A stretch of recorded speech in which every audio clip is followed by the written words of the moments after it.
Episode 36. Bringing the energy this morning. I got with my friend Chris Snee. If you look right behind him in the background there, you'll see over his right shoulder a little person right there.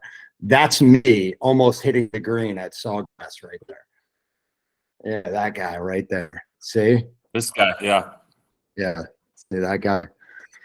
So my friend Chris Snee, this guy, there was a lot of people excited for this because everybody knows the Chris Snee of the New York Giants and of Boston College and of professional football fame, Ring of Honor, this, that, and the other thing. Here's the guy that I know. I broke 90 before you did. Yes, I did. And that's going to get your competitive juices going right now. It's going to be on. It's going to be on. Thank you for coming on today. Thank you for coming on today. In all seriousness, very much appreciate it. Chris and I have had the pleasure of knowing each other now for 6 years, like almost 6 years. Literally, I didn't know Chris when he was a professional football. I did get the chance to meet him once. He did do an interview in our old office up in Franklin Lakes one time. But the entirety of our relationship has been around coaching Luca and Walker, and just really getting to know a guy beyond, we'll talk a little bit about the professional sports stuff, but getting to know a guy that cares. The things that stand out to me, cares about kids immensely. It's funny because he's got 3 sons, but he really is a fantastic girl dad. And I've got to see through the relationship of Hartley and Tessa. And the third is somebody who really gives back and it is passionate about that through the work that he does with the J Fund. So, Chris, I'm going to open this up to you. Going back like chunk from the Goonies type stuff here, going all the way back. We'll talk a little bit about sports, but like, other than being good at sports, and because I've gotten the chance to like now watch Walker and some of your other guys like Dylan go through Ramapo and things like that. Yeah. How'd you know when it was going to happen? Like when in your life were you like, all right, like I can do this really well and I'm going to apply myself to it? Because I think that's an important principle in my relationship with you, is understanding that you push these kids hard, but you push them in a place that like helps that when they click for you. I mean, honestly, Darren, like I was always a super competitive kid, but lacked self-confidence. So I didn't think I was going to be a pro football player till sophomore year in college. So I think it was just one of those where it was almost like I set a goal, and initially my goal was to play high school football, and then it was to earn a scholarship, and then it was to be a starter in college. So I felt like as I kept attaining those goals, my confidence grew. And then it was like sophomore year in college when I heard, things from my coach saying, hey, like these scouts really like you. And then I just kind of took off from there. I said, all right, let me do everything I can to kind of make this my profession. I've always said I wanted to be a pro football player.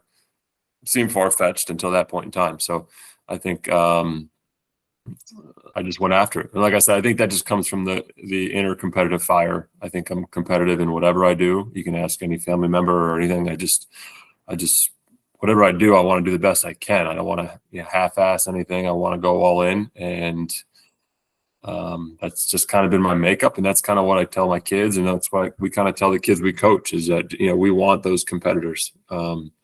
Whatever it's sports, business, anything, you want the kids with the people with the competitive fire around you. In doing that, because I know what I love, I think, and I'm talking here from my experience, because over the last 6 years, there's different iterations of you. There was, there's the guy that, I joke with you that like, you've taken the program from nothing and built it up. But in truth, like this group of guys that we've been fortunate to, ultimately become friendly with, Yeah. Like, it's taken literally a thing that was nothing, or like basically in the scrap heap, and made it through working with kids and making sure that they understand that their play and their representation. It's another thing that, like, I'm an avid, like, wild supporter of the way you handle it, because it doesn't matter if it's my kid, your kid, person X's kid. They're held to a standard, and it doesn't matter, like, who you are, how you perform. Like, there are certain standards that are expected of you as a football player in the Franklin Lakes program, and I think that's something to be admired, because at the end of the day, we've spoken about it, the majority of kids, they're going to go into business. They're not going to become professional athletes. They're going to be like, how do we teach them how to be good human beings? How to teach them, like, the world around them is important, and there are other things that are bigger than them that are probably going to more of an impact in their life than becoming an NFL player. So the you have and how you position that to them, like, what is ultimately the goal, and how do you take that? And now with your job at BC too, being an analyst, like, you're at different levels of the spectrum. So you're coaching 7th and 8th graders, you're coaching, 18 to 22-year-olds. Like, Yeah.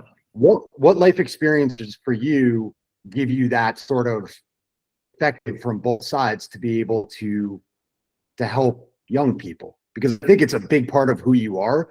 I don't think it, like, gets out there enough, because you're very, like, soft-spoken in that regard, but, like, you're doing a lot of good shit for a lot of good people, man. Like, how do you,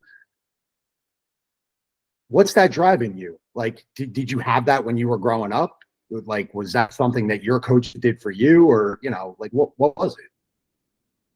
Well, one, let's start with, like, the kids, because I feel like you alluded to the guys that we coach together with, and I think like, you guys are all, like, friends of mine, but chosen because of the people you are. So, I want to listen. This in this life, McKay and I talk about this all the time. Like, you want to surround yourself with people that you trust, and just good people. Like, to me, like, that's what this is all about. I mean, I took the job at BC because it's a good, like, he's a good person, that coach. Like, I love being back there. So you just want to surround yourself with good people, and you guys are all awesome. And I think we all kind of share the same vision. I mean, we're not in this coaching to make get our kids a certain number of touches per game, or get them to the NFL. Like, listen, we get, like, we understand the odds of that are slim. Like, we get it. But I think as a coach, is a fine line, whatever level you're at. Like, I tell, like, chase that goal. Like, if that's what you're going to do, chase it. But I think why I do this is because I think this game of football is so demanding. It's not for everyone. It's really not. And I think I've said that to the team how many times this year. But I think the lessons it teach are invaluable, and I think we're in agreement upon that. I think so. It's our job to kind of hammer those home. Being selfless. Like, not everyone's going to get the ball. And we preach that all year. Like, if you're asked to play this position, play this position, because you're afraid of letting your teammates down, and that can apply for the rest of their lives. I think, that goes along with accountability, just hard work. Like I said, it's physically and mentally exhausting, this game, for all of us, like players and coaches. So I think, and it's sometimes we forget how old these kids are that we're coaching. Like, we all fall victim to that, I think. But it is a really, really mature group, and we've challenged them at every level from the time they were 9 years old to where they are now, and we'll finish it next year with one more. So, but I think it's that Coach Coughlin always say, I'm never going to ask you to do something you can't do. So I think we do a pretty good job of that. I think we're demanding with these kids.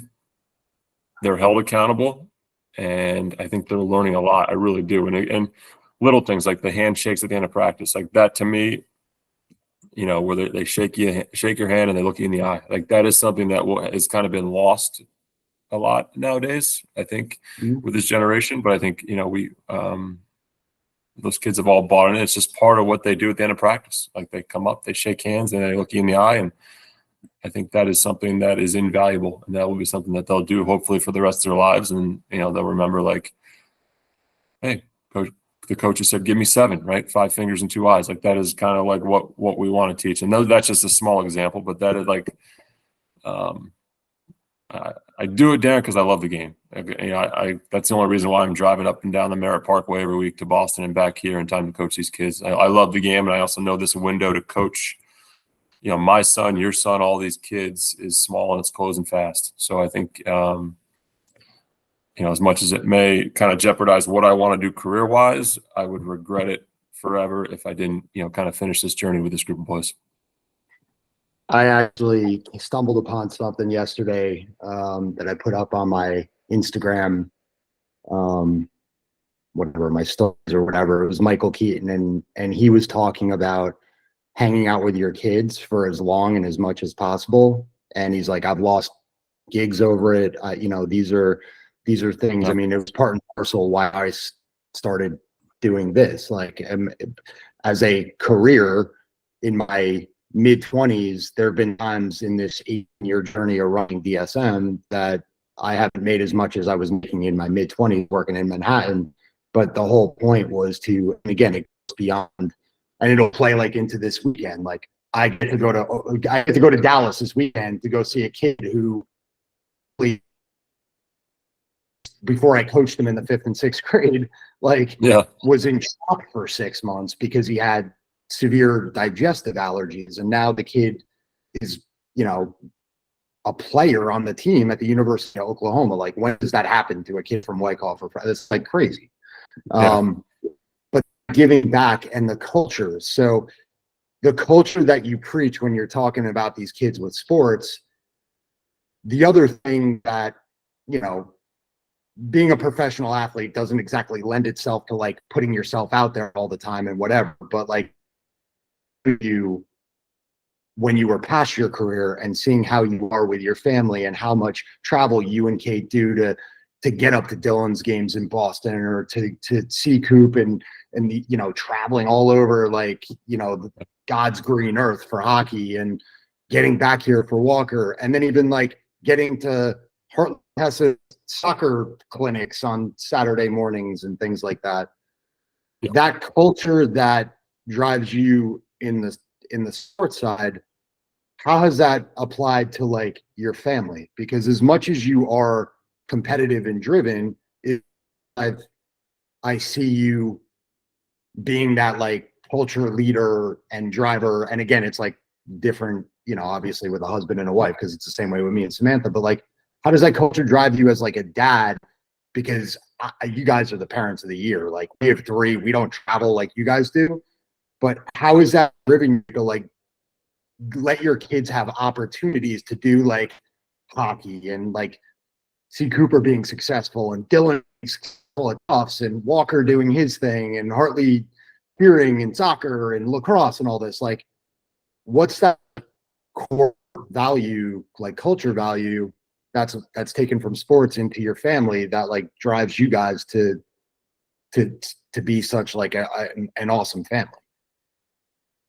I think just, yes, we genuinely support each other, and we kind of always just say we're just kind of enjoy like the successes of everyone in the family. So, and we don't always have time to sit down as a family, but when we do, like, we're there, the phones are away, you just kind of carve out. I mean, dinner times are staggered. Sometimes it's a total nightmare. Like, Kate will make dinner at 5 and I'll eat with Walker, and then, Hartley will eat at whatever time. It's just staggered. So I think when you have a chance to sitting down as a family is another thing that's kind of lost. I think, whether it's like, take your food and eat it into the TV, or, like I said, the staggered time. So when we're all together, there's no option. Like, we sit down, and it could be a quick dinner, but we're sitting down at the dinner, and we still do our favorite part of the day, our worst part of the day.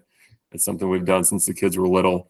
So it's just little things like that I want them to kind of remember. And then, I have a friend in town who kind of like said, as far as like from a father perspective, like, what's the best,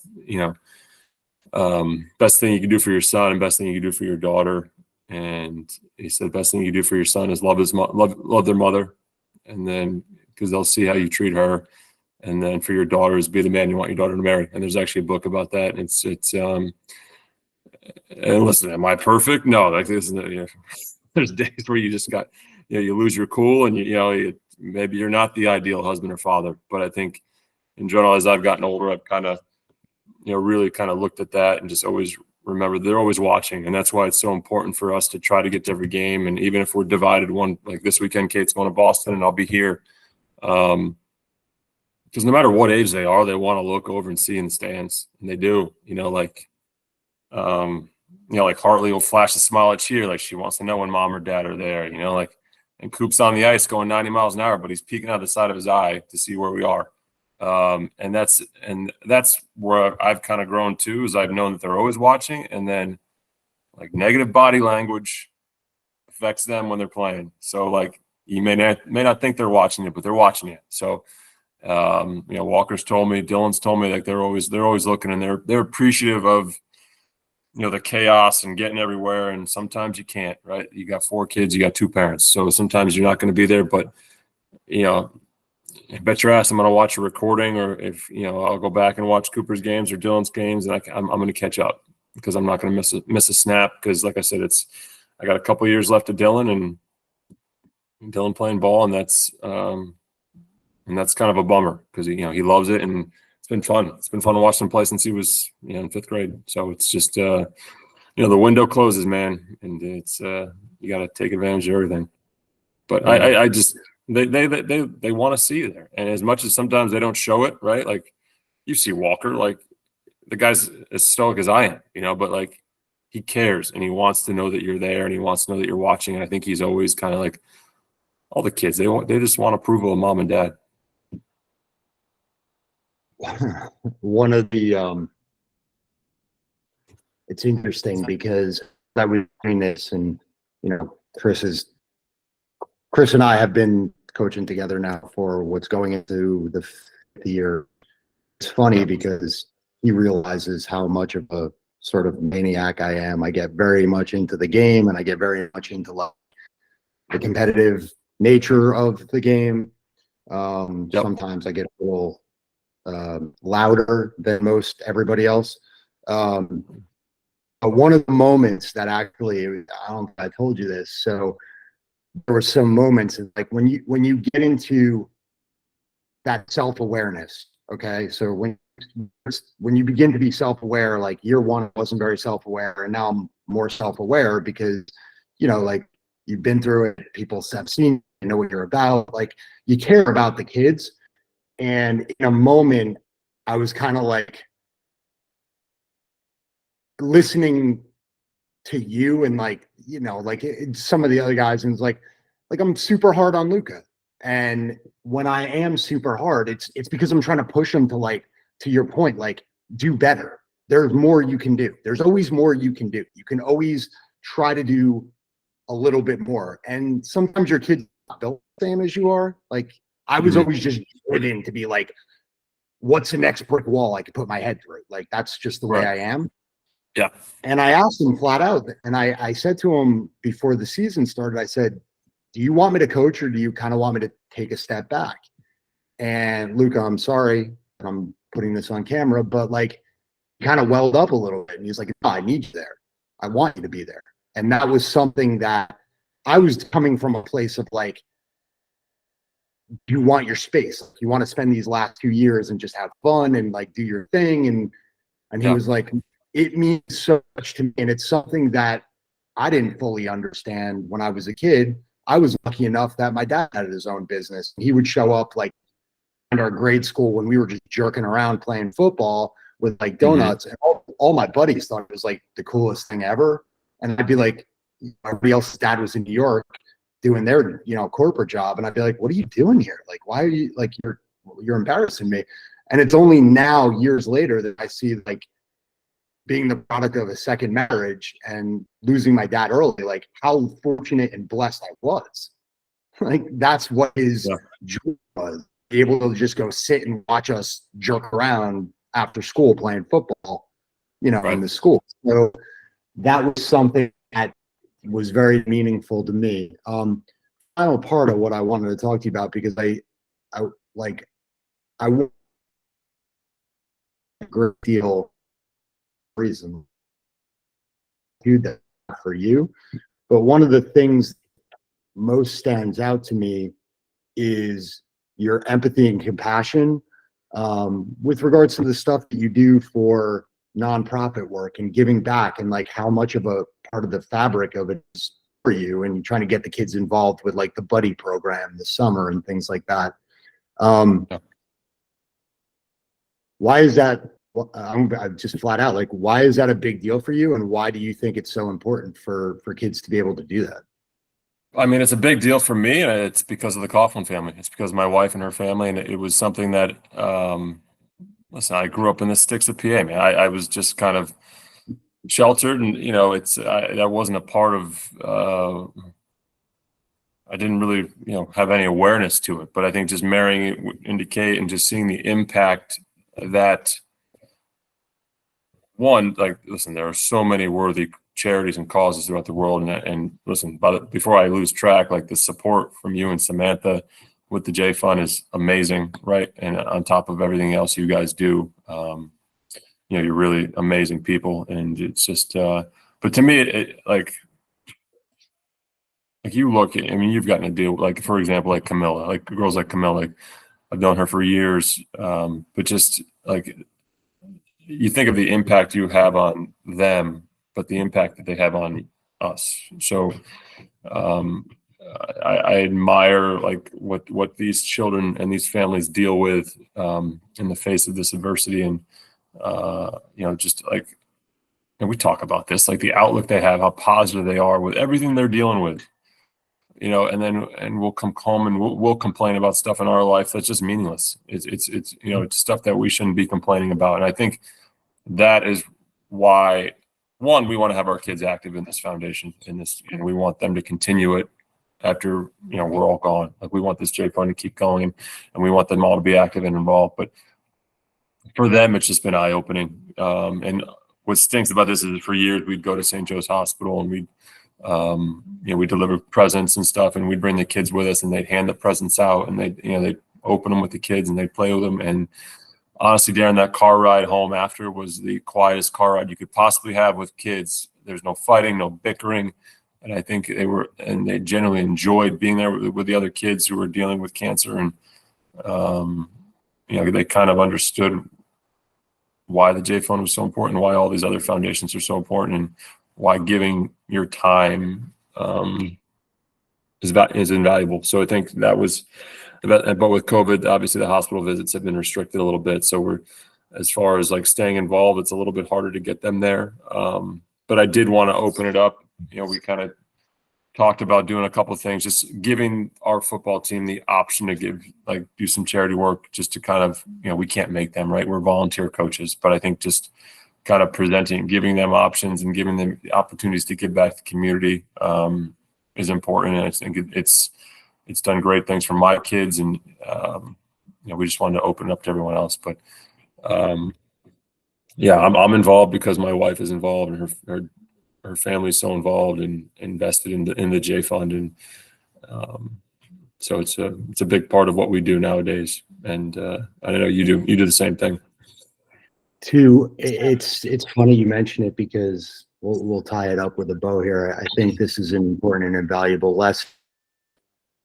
Our kids, like, we didn't grow up with like everything, but it was a different time and a different place and in the world.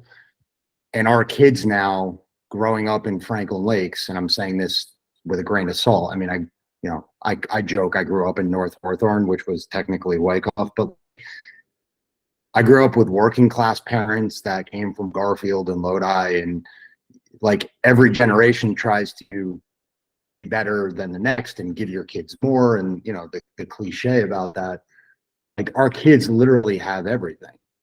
Mm-hmm.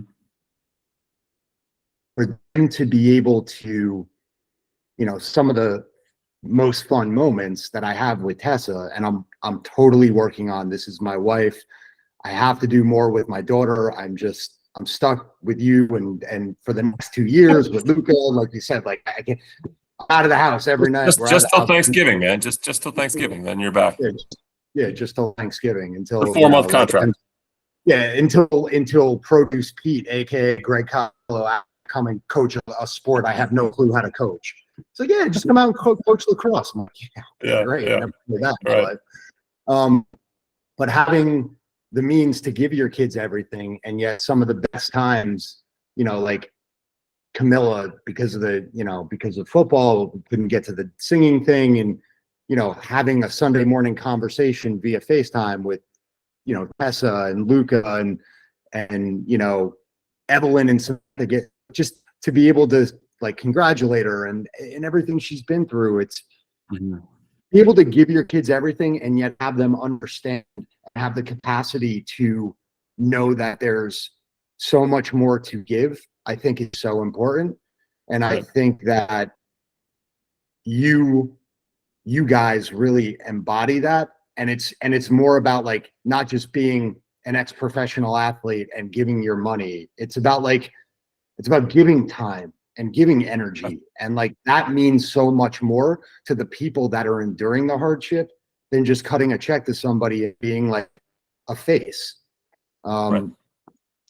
So anyway, I'm gonna turn it over to you. I want to say thank you, one, for getting me off my ass 6 years ago at that Starbucks and getting into something I will cherish. The time that I've had with Luca, even though he probably wants to lead pipe my knee a few times a week.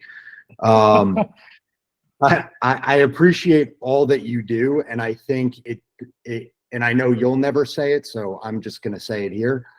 I think the community at large owes you a debt of gratitude for the amount of time, the amount of effort, the amount of energy that you've put in when you didn't really need to. I mean, you love it, and that's why you did it, and you did it for other reasons. On top of that, for investing in our kids. Like I know we say it at the end of every year and we have this amazing streak going on with football, but like at the end of the day, this journey has meant so much to so many that I know a lot of people in town, but there's things that have been said to me that like I'm not sure until we get 5 or 6 years past, we're going to know the full extent of the impact that we had on this group of boys as they get into college and as they, and things like that, even into high school. Like there's going to be some amazing young men that come out of this. And I think that you're never going to say it. So I'm just going to say it. Thank you for all that you do. And thank you, man. Like I said, I couldn't imagine doing it without you. And like you said, it's, moving forward, like having been through it with like Dylan and Cooper, like, and you've been through it, like the kids that you coach and the impact that we have on them, right? So you want to leave a positive impact. We're all part of, like, I refer to this with the parents and everything else. We're all part of their youth football experience, right? It's a small portion of their life, but it's something that I want them to look back on with positive thoughts. Not the time that Coach Snee or Coach Darren yelled at me. It was, for me, like with you, for example, I'll never forget our first Super Bowl and you're laying on the turf with Luca rolling around, like things like that. I want to, like, as a coach, you sit back and you're looking around after I've already hugged Walker. I'm looking around just seeing like the smiles and how they're interacting. Like that's part of my experience. Like that gets me going every year. So, and I want them to look back and just have nothing but positive thoughts. And, it will be fun to watch them develop. And if whether they play high school or not, like, and they'll still call you coach. They'll call me coach, and they'll want to talk about some games. And like you saw this summer, like we brought some kids back from the older teams that came back, and they're always like wondering how the War Eagles doing. So it's just that sense of community but to me, like I do it, you do it, is because we want to make this as you're not going to make everyone happy, right? We talk about this all the time, and when you don't make somebody happy, like I take it to heart, I do, because I talk about it with you. So you just try to make it a positive experience for most. I hope people understand, like, I don't want to be thanked. I just want to know that they know that I'm not doing it for just for my son. I'm doing it for every kid. Like I want them all to get better. I want them all to enjoy playing football. We want to win games. Of course we do, but I want them to enjoy being out there and I want them to kind of enjoy being part of a team, which is just something that we're just trying to continue to build, right? You're always trying to, especially when they get to middle school, like, like Pee Wee, like we were pulling our hair out, right? We're trying to like preach all these rules and they just want to run around and, kind of tackle each other. But it's a progression. And then you get to middle school and, they're kind of, you got the testosterone flowing in, right? And you kind of got some kids, maturing at different rates. So there's some challenges there. So you're trying to find leaders and you're trying to find kids that will, kind of reinforce the principles that you're trying to teach as coaches. So it's fun, man. I love it. And, we're going to be crying a year from now when it's over. So, Sure. but it's been a hell of a run and we got some time left, man. That culture, as we wrap up episode 36, want to say thank you to you for what you do. Appreciate you very much. Appreciate you. And good luck with everything as you go on to this phase of your career too. As an analyst at BC, it's pretty awesome to see. I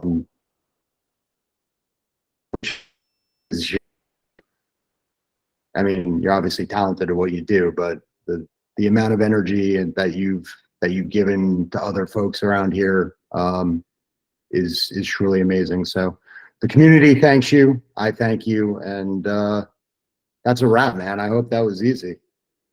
Piece of cake, man. Piece of cake, brother. I appreciate you. All right, pal. Talk to you soon. All right, buddy. We'll see you later. 6:00 practice. Don't be late. There's competitive. I'll be there at 5:50, coach.